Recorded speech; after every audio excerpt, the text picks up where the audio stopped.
आगे बढ़ेंगे। वादी कश्मीर में हालात कशीदा मगर पुरअमन है। आज भी श्रीनगर के कई इलाकों में दफा 144 नाफिज है। हसास मुकामात पर अमन की बरकरारी के लिए भारी तादाद में सिक्योरिटी अहलकार तैनात हैं।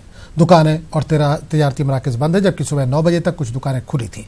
टेली मवासलाती निज़ाम मुकम्मल तौर पर ठप है, जिसकी वजह से अवाम को दिक्कतों का सामना है। खासतौर पर तलबा ज्यादा परेशान है।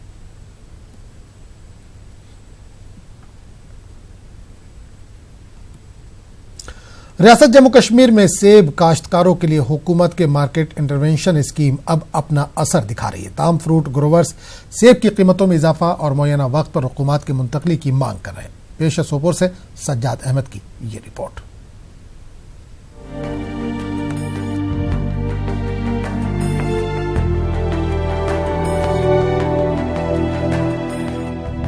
वादी कश्मीर में मौजूदा हालात के तनाजुर में सेब काश्तकारों की मदद के लिए हुकूमत ने मार्केट इंटरवेंशन स्कीम शुरू की है।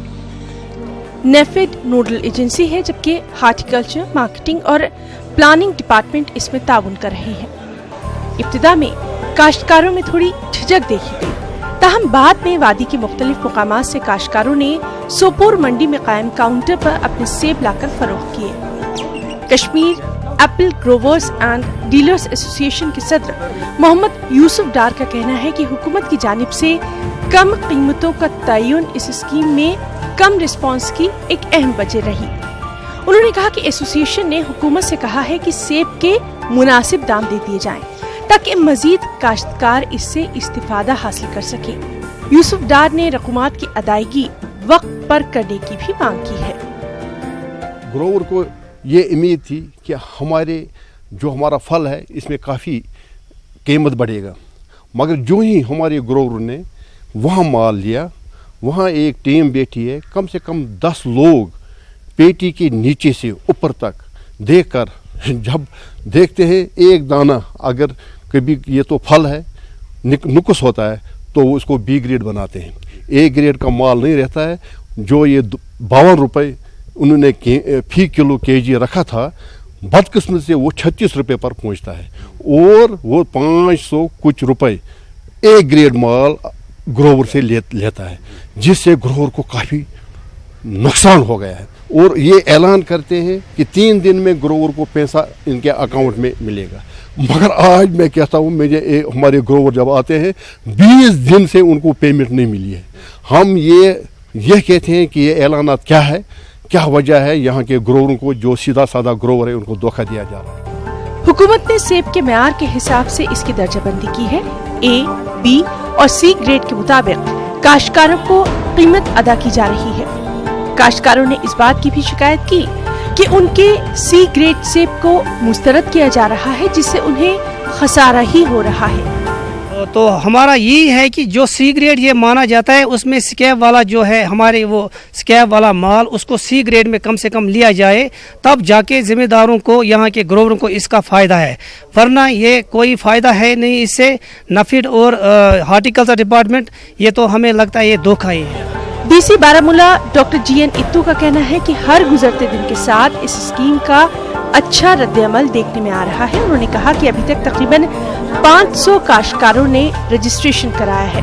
इस मकसद के लिए 22 लाख रुपए की मंजूरी भी मिल चुकी है।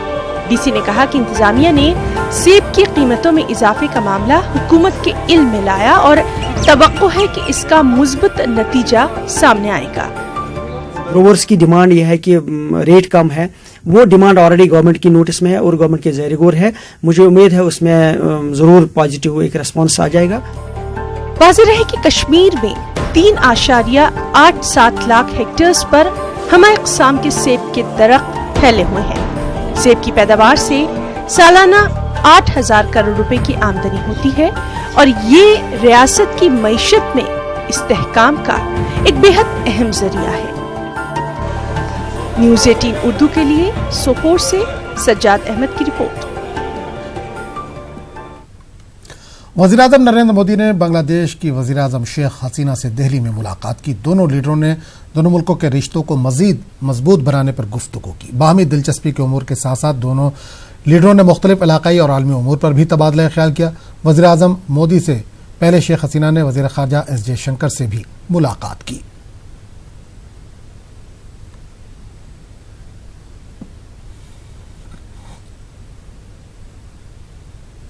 आर्य कॉलोनी को बचाने के लिए मुंबई हाई कोर्ट में दायर दरख्वास्तों की मनसूखी के बाद बीती शब से दरख्तों की कटाई शुरू हो गई है, जिसकी समाजी तंजीमें मुखालफत कर रही हैं। बीती शब से आर्य कॉलोनी में समाजी तंजीमों का एहतजाज जारी है। एहतजाज को देखते हुए मौके पर सख्त सिक्योरिटी बंदोबस्त किया गया है। मुंबई पुलिस ने 200 लोगों को हिरासत में लिया है। दर्जनों लोगों की गिरफ्तारी हुई है। आर्य कॉलोनी में दफा 144 नाफिज कर दी गई है। शिवसेना लीडर प्रियंका को भी हिरासत में लिया गया है। आर्य कॉलोनी एहतजाज को लेकर शिवसेना लीडर प्रियंका चतुर्वेदी को लिया गया हिरासत में। मजीद 25 अफराद को इस सिलसिले में गिरफ्तार भी किया गया है।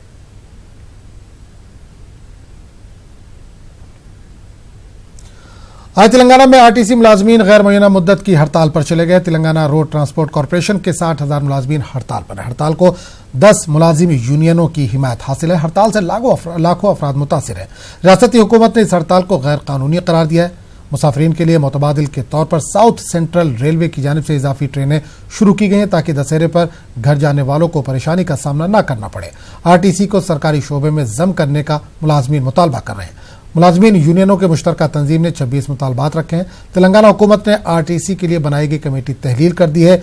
यूनियनों के साथ मुज़ाकरात के लिए बनाई गई कमेटी को भी तहलील कर दिया गया है।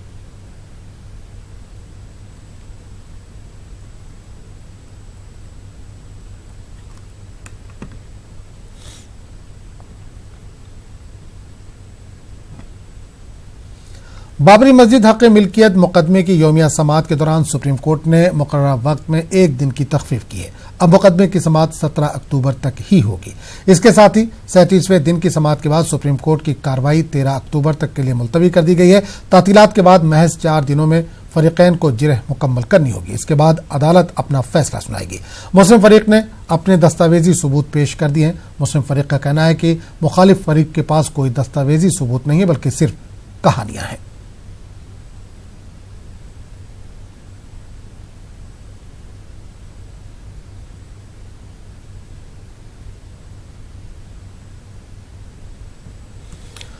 हिमाचल प्रदेश के किलाउन की चोटियों पर हुई ताजा बर्फबारी से दर्जा हरारत में नुमाया कमी आई है। बर्फबारी की वजह से लोगों को परेशानियों का सामना करना पड़ा। इस बर्फबारी ने किसानों की दिक्कतें भी बढ़ा दी हैं।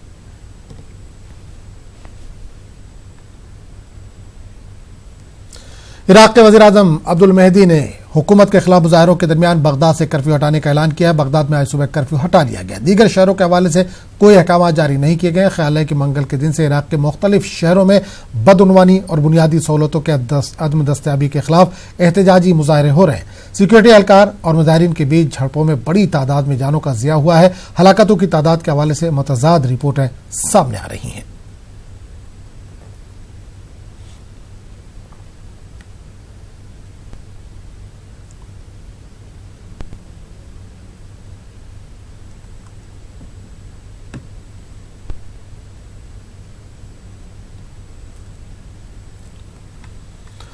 वर्ल्ड एथलेटिक चैंपियनशिप में ख्वातीन के 400 मीटर हर्डल्स मुकाबले में अमेरिका के डलीला मोहम्मद ने शानदार जीत दर्ज की है। दोहा में जारी मुकाबले में डलीला मोहम्मद ने 52.16 सेकंड में मुकाबला अपने नाम किया। इन्होंने साथी खिलाड़ी सिडनी मैकलागलन को ज़ेर किया। 2016 गरमाई ओलंपिक में डलीला मोहम्मद ने 400 मीटर हर्डल्स में गोल्ड मेडल अपने नाम किया था।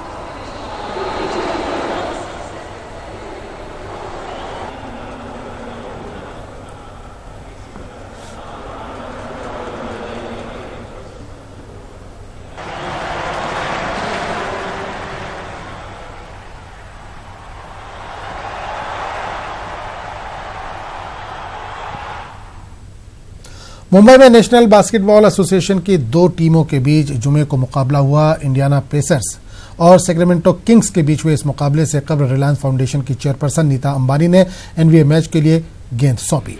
मुल्क में एनबीए का ये पहला मैच था और इसके लिए गेंद सौंपना नेक फाल माना जा रहा है। आपको बता दें कि NBA pre season match Reliance foundation league के इश्तराक से पिछले 6 वर्षों से हो रहे हैं। नीता अंबानी ने कहा कि हिंदुस्तान में एनबीए की शुरुआत करने और बच्चों को स्टेडियम में खेलने का मौका देने पर रिलायंस फाउंडेशन को फख्र है।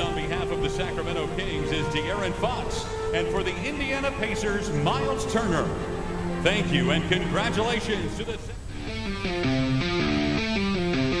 and Leon Wood, and now we'll send it back out to center court. Junior NBA program. Please welcome NBA Commissioner Adam Silver. तैयार नहीं थे क्योंकि सबसे ज्यादा टैक्स होने वाला ये देश था, सबसे ज्यादा कर भारत में होते थे, इसलिए दुनिया के उद्योग भारत में नहीं आते थे। 15 दिन पहले मोदी सरकार ने जो फैसला किया कि कंपनियों का कॉर्पोरेट टैक्स 22% तक कम लाया है और अल्टरनेटिव टैक्स जो होता है यानी नए कंपनियों को जो मिलेगा वो तो 15% तक कम किया है। ये बहुत क्रांतिकारी कदम है। ये जो इससे क्या फायदा होगा? आज चीन में मंदी का दौर है, चीन से उद्योग बाहर निकलना चाहते हैं। वो शुरू में ब्याज करों का दर कम है इसलिए वियतनाम वगैरह छोटे देशों में जाने की सोच रहे थे, लेकिन जैसे भारत ने आज दुनिया के सबसे कम करों का दर भारत में हुआ है, यह बहुत क्रांतिकारी निर्णय है। और ये करों का दर जो कम हुआ है उसके कारण अब दुनिया के अनेक नए उद्योग भारत में आएंगे, यहां का व्यापार उद्यम बढ़ेगा और यहां के रोजगार बढ़ेंगे, ये उसका परिणाम है। और भारतीय अर्थव्यवस्था को गति देने के लिए इस निवेश की भी जरूरत है और वो निवेश सीधे तरीके से आए, इसलिए लगभग 50 निर्णय लिए हैं मोदी सरकार ने कि निवेश को आने में कोई दिक्कत न रहे। अनेक ऑटोमेटिक रूट से आएंगे, अनेक बहुत सीधे तरीके से आ सकते हैं, अनेक क्षेत्र 100% निवेश के लिए खोले हैं और अनेक जो कानून की दिक्कतें थी वो दूर की है। मैं पर्यावरण मंत्री हूं, पहले पर्यावरण मंत्रालय कांग्रेस के जमाने में ये रोड ब्लॉक मिनिस्ट्री थी, किसी भी प्रोजेक्ट को रोकने का काम करने वाला मंत्रालय गिना जाता था। मोदी जी के नेतृत्व में हमने प्रक्रियाएं सरल की, पारदर्शी की और उसके कारण एक प्रोजेक्ट मंजूर होने को जो 640 दिन लगते थे अब 108 दिन लग रहे। ये क्यों हुआ? और उसमें पर्यावरण के शर्तों के साथ हमने कोई समझौता नहीं किया, क्योंकि हमारी नीति है पर्यावरण की रक्षा भी करेंगे और देश का विकास भी करेंगे, तेजी से करेंगे। और इसलिए एक ईज ऑफ डूइंग बिजनेस जिसे कहते हैं, उसके लिए सरकार ने बहुत सारे निर्णय लिए और इसलिए मुझे पूरा भरोसा है कि सरकार ने पिछले 4 महीने में 15 कैबिनेट की बैठकें हुई, उसमें 110 निर्णय हुए हैं। उन सभी निर्णयों के कारण दुनिया का निवेश भारत में ज्यादा आएगा, भारत एक हॉट डेस्टिनेशन बनेगा और इससे हमारे देश के रोजगार भी बढ़ेंगे, मेक इन इंडिया भी बढ़ेंगे। क्योंकि आज हम देख रहे गणेश की मूर्ति से लेकर हर कुछ सामान चाइना से आता था, यह ज्यादा प्रचलन बढ़ गया था, लेकिन अब चीन में बसे उद्योग भारत में आना चाहते हैं। यहां हमने उसकी बिछा तैयार की है और ये जब आएंगे तो रोजगार भी बढ़ेगा और मेक इन इंडिया भी ज्यादा होगा। ये एक बहुत महत्वपूर्ण परिवर्तन मोदी सरकार के दूसरे कार्यकाल में हुआ है, इसकी और ज्यादा चर्चा होनी चाहिए, इसलिए मैंने ये विषय आपके सामने रखा। मोदी सरकार ने और एक फैसला लिया, 100 लाख करोड़, हर साल 10 लाख करोड़ का infrastructure, road, rail, port, airport, waterways, irrigation, ये सब मूलभूत संसाधन है। इसी से अर्थव्यवस्था तेज होती है और इसलिए इसके लिए 100 लाख करोड़ का निवेश भारत सरकार ने तय किया है। केवल बाहर के निवेश पर हमारी आंख नहीं है, सरकार भी खुद ज्यादा लोक कल्याणकारी कार्यक्रम कर रही है। तो ये जो निवेश है, कल ही लखनऊ से तेजस एक्सप्रेस शुरू हुई है, लोग बहुत खुश हैं। आप भी जल्दी जाइए, हमारे मीडिया वाले भी आपको ले जाए एक बार दिल्ली, मैं आपका स्वागत करूंगा। इंफॉर्मेशन ब्रॉडकास्टिंग मिनिस्टर हूं तो आपको आमंत्रण भी देता हूं, लेकिन आइए, क्योंकि ये नया भारत है और वहां से आपको वैष्णो देवी जाना है तो वो भी अब वंदे भारत एक्सप्रेस शुरू हो गई है कि जो 8 घंटे में जाएगी, तो यहां से 6 घंटे में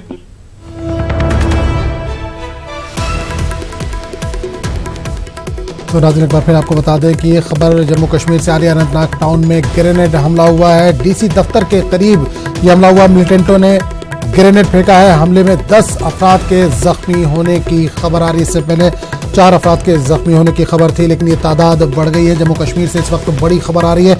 अनंतनाग टाउन में ग्रेनेड हमला हुआ है। डीसी दफ्तर के करीब ग्रेनेड हमला हुआ। मिलिटेंटों ने ग्रेनेड फेंका है। हमले में 10 अफराद के जख्मी होने की खबर आ रही है।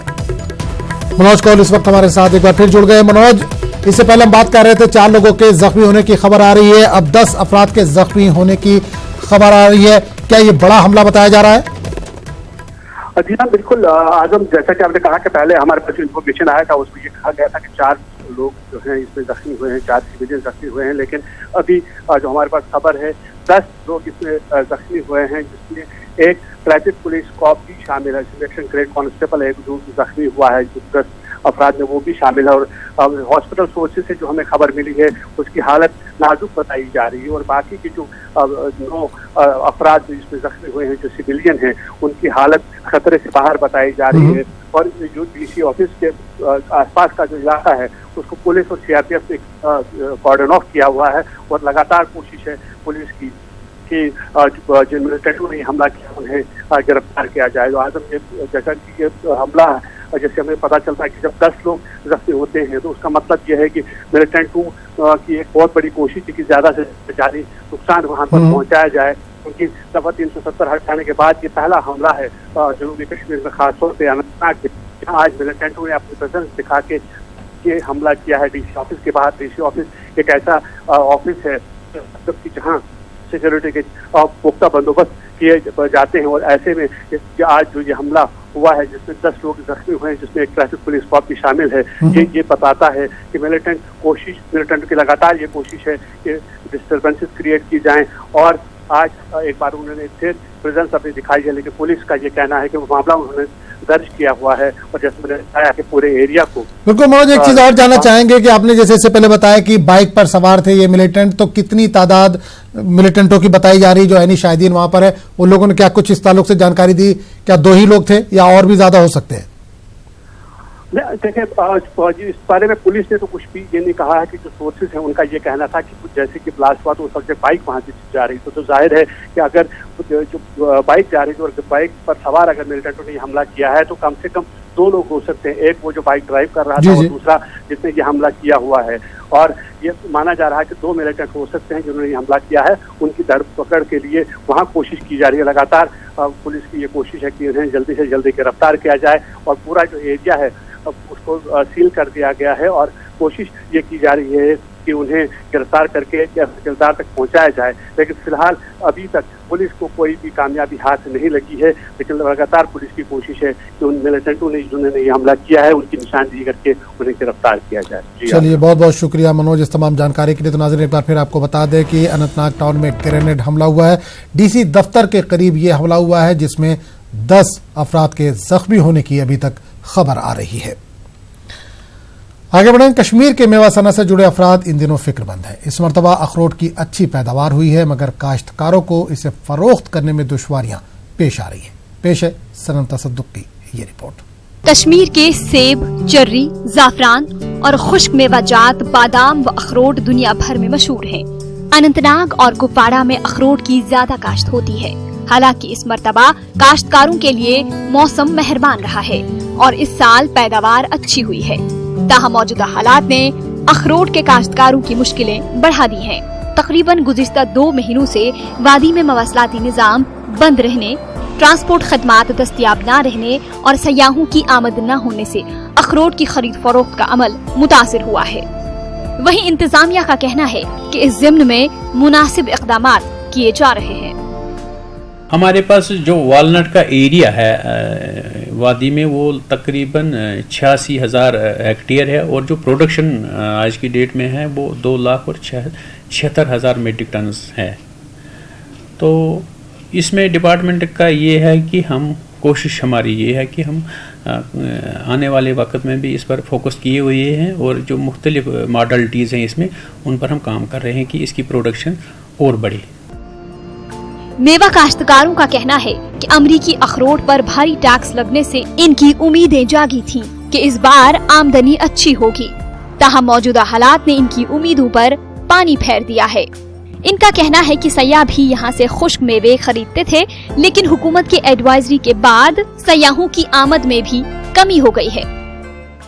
यहाँ बहुत कम से कम हम 10-20 क्विंटल यहाँ बेचता था, मगर हालात की वजह से यहाँ कोई ना आता है न कोई मांग करता है। खास मौसम के काम मुझे तो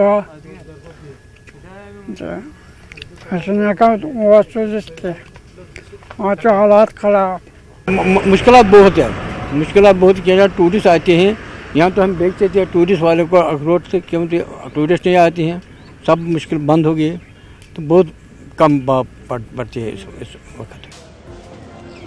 अखरोट के काश्तकारों को अपना मेवा मंडियों और बाजारों तक पहुंचाने में दुश्वारियां पेश आ रही हैं। हुकूमत मार्केट इंटरवेंशन स्कीम के जरिए सेब की खरीदारी कर रही है। ऐसे में मेवा काश्तकारों और ताजरों ने इसी तरह की स्कीम के जरिए खुश्क मेवे भी खरीदने की हुकूमत से अपील की है। न्यूज़ 18 उर्दू के लिए श्रीनगर से सनम तसद्दुक की रिपोर्ट।